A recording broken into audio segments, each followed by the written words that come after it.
Hello, I'm Komal Sharma and you're listening to the Lounge Podcast, a weekly show that gives you some music, movies, art and culture news.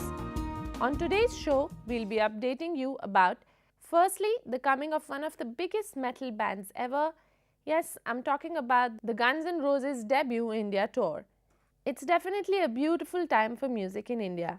It's completely exploding at the seams, whether it's electronic, our own folk infusion, or hard rock. Who'd have thought that we'd get to see Axl Rose right here in Gurgaon? Joining us on the show is one of the men who's responsible for bringing down GNR. This is Karamjeet Singh. He's Senior Vice President at Moose Entertainment. These are the same guys who brought down Korn to India last September. Karamjeet will give us a peek into the kind of magic we can expect at the GNR concert, and he also talks to us about the growing business of music in India. Later in the show, we'll be talking about some very different kind of musicians, though absolutely beautiful nonetheless. This is Amarrass. It's a desert music festival. It's in its second year and it's held at the Zorba. This is on the Mehrauli Gurgaon Road, New Delhi, on the 1st and the 2nd of December. We'll be joined by Ankur Malhotra of Amarrass Records, who's behind organizing this entire festival. But first, let's go over to Karamjeet. Like I mentioned before, he's Senior Vice President, Planning and Operations at Moose Entertainment. Hi Karamjeet, welcome to the Lounge Podcast. Hi Komal. I for once am really excited about Guns N' Roses coming down, so thank you so much. We're all very excited about it. I know this is quite unbelievable. So how did this whole idea come about, and tell us a little about how you approached them and what was their first reaction? Actually, it was slightly the other way around because they approached us. Last year we were in London and we were talking to some of the leading agents in the music industry there about bringing acts across to India, and we were trying to firm up a calendar for this year. Mm-hmm. So as it turned out, one of the agents we were talking to for Korn is also Guns N' Roses agent, and so he brought this proposal to us that, look, why don't you guys do Guns N' Roses in India? And it was, actually, we've grown up listening to Guns N' Roses, so it was something which we would have gotten around to ourselves, but this was just an amazing entry. It's quite nice that they would think of, that does say something about India and the music industry here. Do you think it's sort of grown or come to limelight in the last couple of years? Well, sure, it is a rapidly growing industry, I'd say. There are far more disposable incomes out there. There's a lot more younger people. I mean, our average age in the country is some 27 or something. Absolutely. So the demographics are in favor of live entertainment of this kind of a nature, bringing A-class international acts to India. I think the time is right now. Right. Also, the sort of extra, I like to call it audio-visual wizardry. Like, I was at the David Guetta show and it was fantastic, the kind of show they put up there. I think even in those terms, has the Indian music industry come up to global standard of entertainment? Oh, sure. I think we are now fairly much all the way there in terms of being able to locally source or supply lighting and sound to all kinds of levels. But there is still a little way to go. Like, for example, with GNR, they are bringing in a fair amount of their own gear because their international show is designed to such exacting standards that whatever could not be supplied here locally, they're bringing it in. So they're bringing in almost 50 tons of equipment, which is going to be moved around in a chartered 757. Okay. So the intention is to provide pretty much the same sort of international quality act that you see anywhere else on the globe. And GNR has a sort of a big tech spec that way. There's a huge number of lights. The audio PA is also configured far above anything I've come across in the past. Okay. So it'll be a huge show, and yes, you're right, the Indian industry is now poised to deliver very, very exacting standards. That sounds like fireworks. Okay, just one last thing, Karamjeet, before I let you go. Tell us a little about the culture of the music industry in India right now. I believe Moose has a lot of musicians who are taking care of business there. Well, I'll say we have a very, very easygoing culture. You mentioned we brought in musicians into the company. That's true. We have Dilip Ramachandran, who was for 20 years a drummer with Parikrama. Right. We have Bobby Dougal, who was the original drummer for Indiscreet.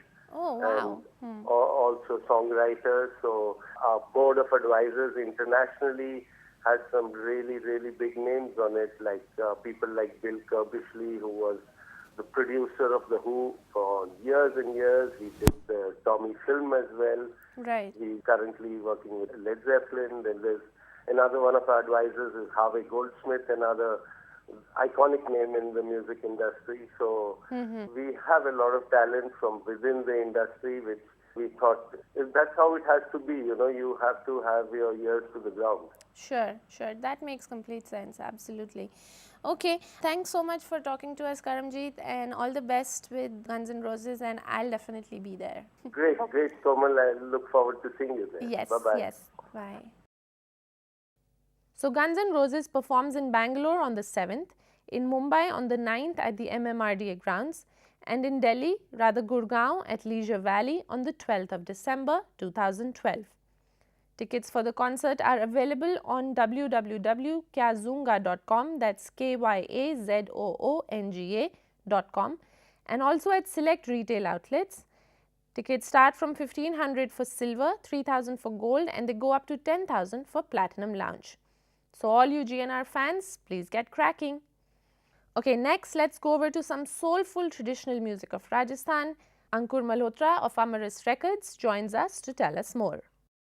Hi Ankur, welcome to the Lounge podcast. Thank you for having me. So Amarrass is about traditional desert folk music, I believe. Tell us a little about the lineup and the kind of music that these artists are bringing. Yeah, the Amarrass Desert Music Festival, it's a meeting of musicians from the desert, and not just the desert this year actually, because we've expanded the lineup. This year, for example, we've got the Hendrix of Niger, Bombino, from West Africa. We've got Baba Zula, who are bringing their blend of psychedelic folk from Turkey. Okay. We've got our very own Sakar Khanji, the Padma Shri Awardee, right. 78-year-old. He's going to be gracing the stage. His sons, the band GFT, they're going to be there.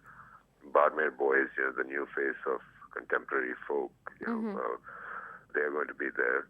Then a whole bunch of showcase acts. So the Siddhis I forgot to mention. India's direct link to Africa. Right. They're going to be in the house. Then a whole lot of showcase artists. There's a Welsh-Indian collaboration, Ayadra. Okay. And then there's Trithai Electric, there's Discordian, there's Blue Infinity, there's Harpreet, Alan Rego. Right. We've got a whole bunch of workshops and exercises. People can learn how to play the morchang, khartal, these are folk instruments. Oh. There'll be, so instrument petting zoo, so kids, adults can actually come, touch and feel these instruments. Mohan Lal Lohar, who's a blacksmith, he's going to be bringing his 100-year-old equipment, and we're actually making morchangs at the festival. So wow, so this is more than just sitting back and listening to somebody play and sing. This is being part of it. Absolutely. For us, of course, people are more than welcome to, and the venue kind of affords that luxury of sitting back, lying back in the grass, and enjoying soaking in the music. But also the kind of programming that we have, is going to make people get up and dance. So, right. And of course, all these other activities. So it's about presenting an experience. Right. And since this is the second year, compared to last year, how was the reaction last year among audiences, and what are you expecting this year?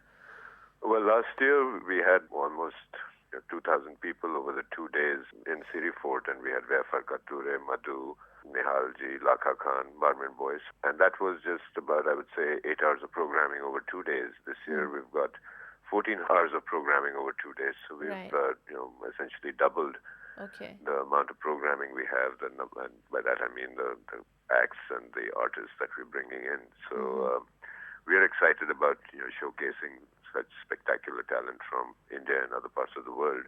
Right. And we hope there's an audience there to appreciate them. I'm sure there will be. This sounds really exciting. I think I, for one, will be there. So thank you so much for talking to us, Ankur, and all the best. Thank you. We look forward to seeing you at the show. Okay. Bye-bye. Bye. So Amarrass Desert Festival is at Zorba near Sultanpur Metro Station 166 Mehrauli Gurgaon Road, New Delhi. For tickets and passes, please log on to www.amarrass.com. That's AMARRASS.com. Passes are also available at select retail outlets like Fab India across Delhi and NCR. So that's your music update for the coming weeks. It's all we have for you this week. Thanks for listening in and do write to us at feedback@livemint.com.